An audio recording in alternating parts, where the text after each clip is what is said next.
अस्सलाम वालेकुम। जैसे कि आप जानते हैं कि मैं जल्दी अमराज़ के मुतल्लिक़ वीडियोस बनाता हूँ।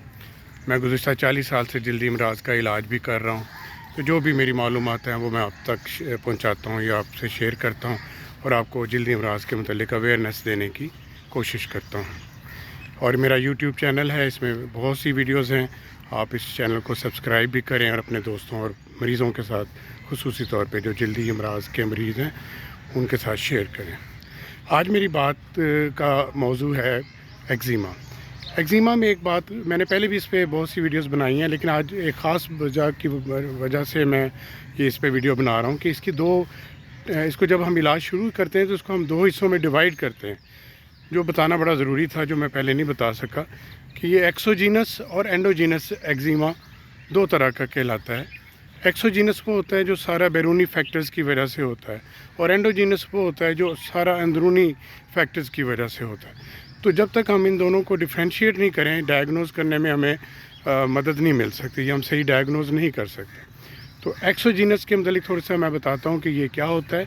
जितने भी बैरूनी अवामिल हैं, जो भी फैक्टर्स जल्दी मर्ज़ पैदा करते हैं, वो एक्सोजीनस कहलाते हैं। जैसे धूप से जल्द का ख़राब हो जाना, या मौसम से इफ़ेक्ट होना, सर्दी गर्मी का इफ़ेक्ट होना, पॉलिश, निकल, कॉन्टैक्ट एक्ज़ीमा में बैरूनी अवामिल जैसे मुख्तलिफ़ किस्म के जो केमिकल्स हैं वो आपकी जब जल्द को ख़राब करते हैं, डिटर्जेंट्स जब ख़राब करते हैं, कोई पॉलिश हुए हुए ज्वेलरी आपकी स्किन को ख़राब करती है, तो ये सारा एक्सोजीनस एक्ज़ीमा कहलाता है और हमें उसकी कॉज़ को रिमूव करना पड़ता है। और ऐसा एक्ज़ीमा बड़ी जल्दी ठीक हो जाता है, क्योंकि जैसे हम उसकी कॉज़ को दूर कर देते हैं वो ख़त्म हो जाता है और आराम आ जाता है। दूसरी किस्म है एंडोजीनस एक्ज़ीमा। एंडोजीनस वो तमाम किस्म के एक्ज़ीमा हैं जो अंदरूनी वजह से पैदा होते हैं।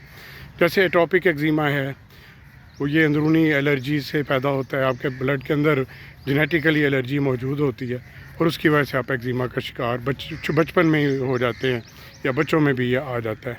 इसी तरह डायबिटिक फैक्टर भी इसमें बहुत काउंट करता है। आपको अगर डायबिटीज़ के पेशेंट हैं तो आपको एक्ज़ीमा बहुत जल्दी हो जाएगा।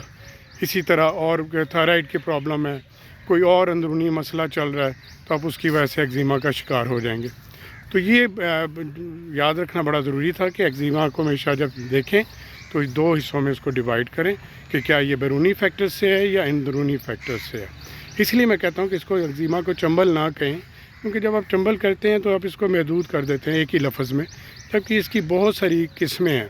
एक्सोजीनस और एंडोजीनस की आगे फिर ब्रांचेज़ और किस्में हैं, और उसमें हम उसको फिर डिवाइड करते हैं। तो कोई भी आपको एक्ज़ीमा या इस तरह का मसला है और ये एलर्जी से ज़्यादातर होता है, तो आप मेरे से रब्ता कर सकते हैं। मेरा जो मोबाइल नंबर है वो मेरे वेबसाइट पे मौजूद है, वही मेरा व्हाट्सएप नंबर है। आप अपनी एक्ज़ीमा की पिक्चर्स मुझे भेजें, मैं उसके सिलसिले में आपको गाइड करूँगा, डायग्नोज़ करूँगा। जो बेस्ट इलाज आपके लिए अवेलेबल होगा वो मैं आपको बताऊँगा। आपका बहुत शुक्रिया।